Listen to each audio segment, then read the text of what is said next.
उद्धव ठाकरे आणि राज ठाकरे एकत्र येणार का अशी चर्चा गेले काही दिवस सुरू आहे। यावर आता मनसेकडून सकारात्मक प्रतिसाद आल्याचं दिसून येते। एकीकडे ठाकरेंच्या सेनेकडून संजय राऊत यांच्याकडून दोन्ही भाऊ एकत्र येण्यावर वारंवार वक्तव्य केलं गेलंय, पण मनसेकडून हा मुद्दा थंडच असल्याचं दिसत होतं। पण आज मनसे नेते आणि राज ठाकरेंचे सुपुत्र अमित ठाकरे यांनी दोन्ही भाऊ एकत्र येणार का या प्रश्नावर भाष्य केले। एकत्र यायचं की नाही हे दोन्ही भाऊ ठरवतील, माझी काहीच हरकत नाही असं अमित ठाकरे म्हणाले।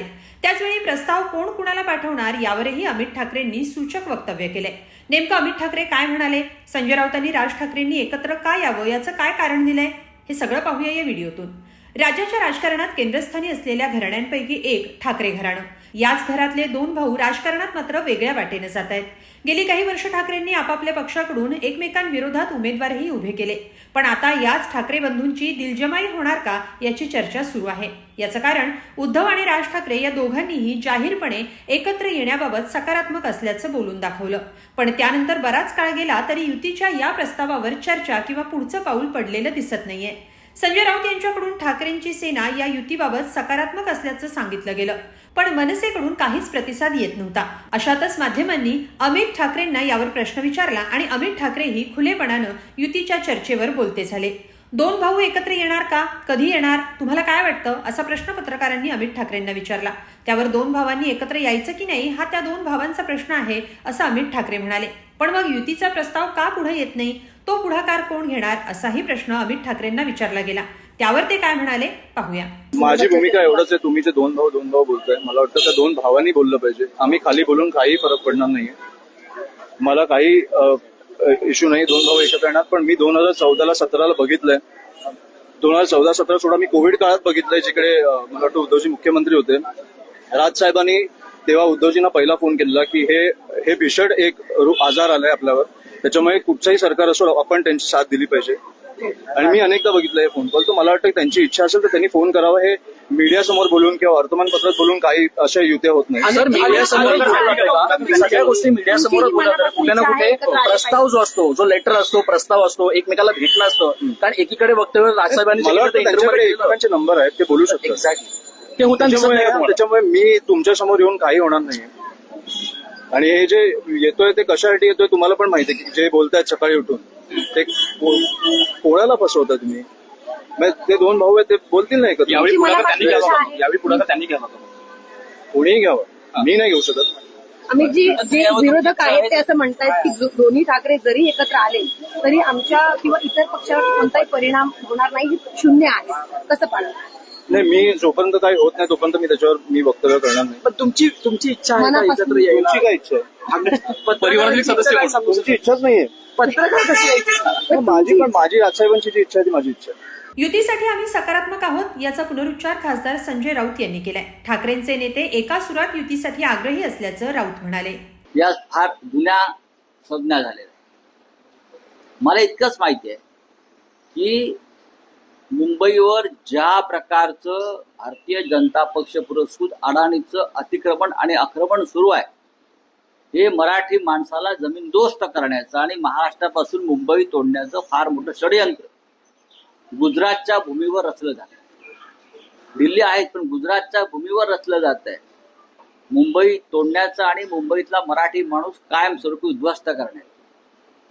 ही मुंबई 106 हुतात्म्यांच्या बलिदानातून मिळालेली मुंबई ही अडाणीच्या घशात फुकटात घातली जाते, फुकटात। सगळे भूखंड मुंबईतले प्रमुख, काल मदर डेअरीचा 18 हेक्टरचा भूखंड दिला, अक्कल धारावी दिला। मला असं वाटतं महाराष्ट्राचं हित हे सरकार पाहत नाही, गुजरातचं राजकारणी पाहत नाही। त्याच्यामुळे ज्यांना महाराष्ट्र हितासाठी एकत्र येऊन हे आक्रमण थांबवायचं आहे, लढायचं आहे, ते एकत्र येतील। आणि त्याच्यामध्ये मला असं वाटतं की मराठी माणसाचा विचार घेऊनच राज ठाकरे यांनी एक स्वतंत्र संघटन उभं केलं। आणि अशा सगळ्या संघटनांनी, पक्षांनी, मग प्रकाश आंबेडकर जे असतील तेही या विषयावर बोलतायत, त्या सगळ्यांनी एकत्र आलंच पाहिजे। नाहीतरी मुंबई आपल्या हातात राहणार नाही, ती आताच आमच्याकडून खेचून घेतली जाते। आणि आपण जे म्हणतायत आमचे नेते काय बोलतायत, आमचे नेते एका सुरात बोलतायत।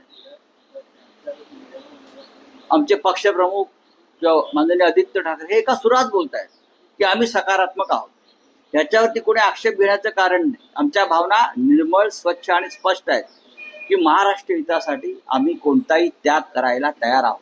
भूमिका माननीय राज ठाकरे यांनी मांडलेली आहे आणि प्रतिसाद माननीय उद्धव ठाकरे साहेबांनी दिला, एवढंच मला माहिती आहे. त्याच्यामुळे तुम्हाला भविष्यात जे काही समजून घ्यायचं आहे ते या दोन नेत्यांकडूनच रितसर कळवण्यात येते की असा निरोपी.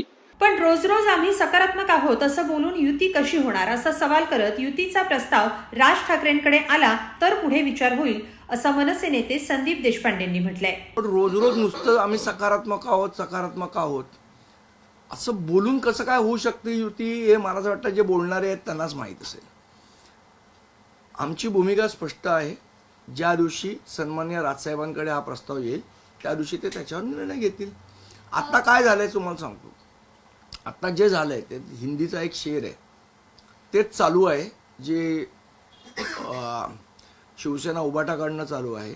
म्हटलं ह्या शेरमध्ये त्याचा पूर्ण अर्थ दडलेला आहे. तो हिंदीतला शेर असा आहे, नजरबाज ने नज़र को देखकर नज़र से क्या इशारा, नज़र नज़र का खेल है यारो, नज़र नज़र ही ने समजा. हे सगळं दुरून डोंगर साजरे आहेत.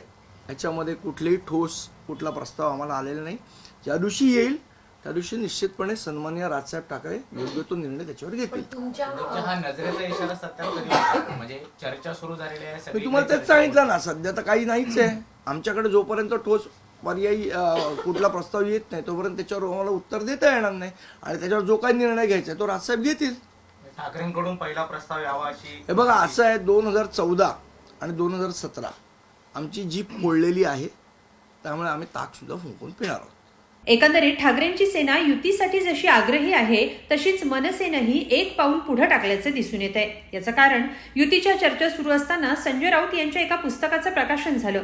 तेच पुस्तक आज मनसेचे संदीप देशपांडे यांच्या हातात पाहायला मिळालं. संदीप देशपांडे यांनी राऊत यांनी लिहिलेलं नरकातला स्वर्ग हे पुस्तक वाचत असल्याचा एक फोटो त्यांच्या एक्स या अकाउंटवरून पोस्ट केलाय.